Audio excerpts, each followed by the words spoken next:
Hi అండి, welcome to నోరూరించి వంటలు. నేను పద్మ. ఈరోజు మనం మురుకులు ఎలా ప్రిపేర్ చేయాలో చూసేద్దాం. ఇవి రెగ్యులర్గా చేసే మురుకులు కాదండి, వీటిని చల్ల మురుకులు అంటారు. మనం వీటికి ఏ పప్పుల పిండి వాడాల్సిన అవసరం లేదు, ఓన్లీ బియ్యం పిండి ఉంటే సరిపోతుంది అనమాట. ఇందులో కొద్దిగా మజ్జిగ వేసుకుంటే సరిపోతుంది అనమాట. మనం మురుకులు ఎంతో క్రిస్పీగా ఉండే టేస్టీగా ఉండే మురుకులను రెడీ చేసేసుకోవచ్చు.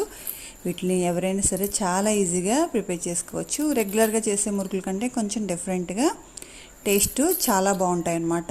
చాలా క్రిస్పీగా నోట్లో వేసుకుంటే కరిగిపోయేలా ఉంటాయి. వీటిని ఎలా ప్రిపేర్ చేయాలో చూసేద్దాం.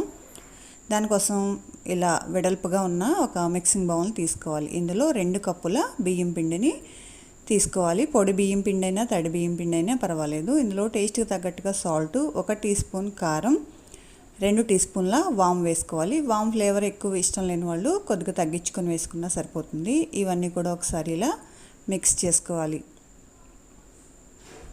ఇదంతా కూడా చక్కగా ఇలా మిక్స్ అయిపోయిన తర్వాత ఇప్పుడు మనం 2 కప్పులు బియ్యం పిండి తీసుకున్నాం కదా, దానిలోనే ఆ కప్పుతోనే 1 కప్పు చిక్కటి కొద్దిగా పుల్లగా ఉండే మజ్జిగ కానీ పెరుగు కానీ తీసుకోవాలన్నమాట. దాన్ని కొద్దిగా వేసుకుంటూ ఈ పిండి అంతా కూడా బాగా మిక్స్ చేసుకోవాలి. ఈ మజ్జిగ అంతా కూడా ఒకేసారి వేయకూడదు, ఇలా కొంచెంగా వేసుకుంటూ పిండి అంతా కూడా మిక్స్ చేసుకోవాలి. ఎంతవరకు కలిస్తే అంతవరకు కలుపుకోవాలన్నమాట. పిండి ఉండలు లేకుండా బాగా మిక్స్ అవ్వాలి.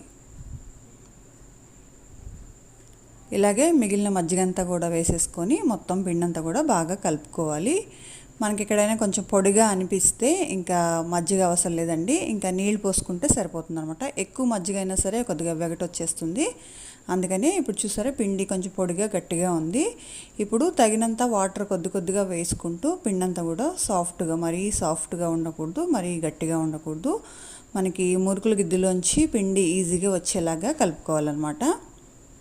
చూసారా, ఇంత మాత్రం సాఫ్ట్గా ఉంటే సరిపోతుంది. మీరు ఇది ఎక్కువ మొత్తంలో కూడా ప్రిపేర్ చేసుకొని పెట్టుకోవచ్చండి.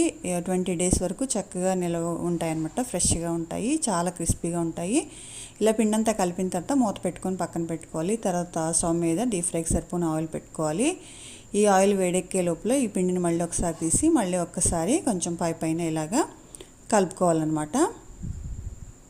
ఈ పిండి అంతా కూడా ఇలా పక్కన పెట్టేసుకొని ఇప్పుడు మురుకుల గిద్దెలో కొంచెం నేను లావుగా ఉన్న ప్లేటు పెట్టుకున్నాను. మీరు కావాల్సిన ప్లేట్ని అడ్జస్ట్ చేసుకోవచ్చు. ఇలా మురుకుల గిద్దెలో పిండి సరిపడినంత పెట్టుకోవాలన్నమాట. కొద్దిగా వెల్తుగా పెట్టుకోవాలి. ఫుల్గా పెట్టుకుంటే ఏమవుతుందంటే ప్రెస్ చేసినప్పుడు పిండి బయటకు వచ్చేస్తుంది. ఇలా కొద్దిగా వెల్తుగా పెట్టుకొని ఇప్పుడు స్టవ్ని కొంచెం మీడియం ఫ్లేమ్లో పెట్టుకోవాలి. వేడిగా ఉంటే కొంచెం సెగ వచ్చేస్తుంది మురుకులు ఒత్తేటప్పుడు.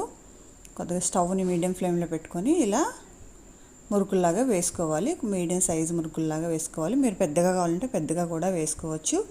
ఇప్పుడు కొద్దిగా ఒక సైడ్ ఫ్రై అయిపోయిన తర్వాత కొంచెం కదుపుకోవాలన్నమాట. వెంటనే కదిపేస్తే ఇవి ముక్కలుగా విరిగిపోతాయి. ఇదంతా బాగా కలిపిన తర్వాత రెండో సైడ్ కూడా తిప్పుకోవాలి. ఇది మురుకంతా కూడా ఫ్రై అయిపోయిన తర్వాత ఆయిల్ అంతా కూడా బబుల్స్ రావడం ఆగిపోతుంది అనమాట. అప్పుడు ఫ్రై అయినట్టు మనకు తెలుస్తుంది. ఇలా అన్నీ కూడా ప్రిపేర్ చేసుకోవాలి. చూసారా, మనకి చల్ల మురుకులు రెడీ అయిపోయినట్టే. వీటిని పూర్తిగా చల్లగా అయిపోయిన తర్వాత గాలాడకుండా ఒక డబ్బాలో పెట్టుకుంటే మనకి 20 రోజుల వరకు ఫ్రెష్గా ఉంటాయి. అంతేకాదండి, ఇవి చాలా క్రిస్పీగా చాలా టేస్టీగా ఉంటాయి. ఇందులో ఎలాంటి ఆయిల్, బటరు ఏది పిండిలో మనం మిక్స్ చేయలేదు. ఎలాంటి పప్పుల పిండి కూడా వాడకుండా ఓన్లీ మనం బియ్యం పిండితోనే వీటిని ప్రిపేర్ చేసాం. అయినా కానీ చాలా టేస్టీగా క్రిస్పీగా ఉంటాయి. మా వీడియో కనుక మీకు నచ్చినట్టయితే లైక్ చేసి షేర్ చేసి మా ఛానల్ని సబ్స్క్రైబ్ చేసుకోండి. Thank you for watching.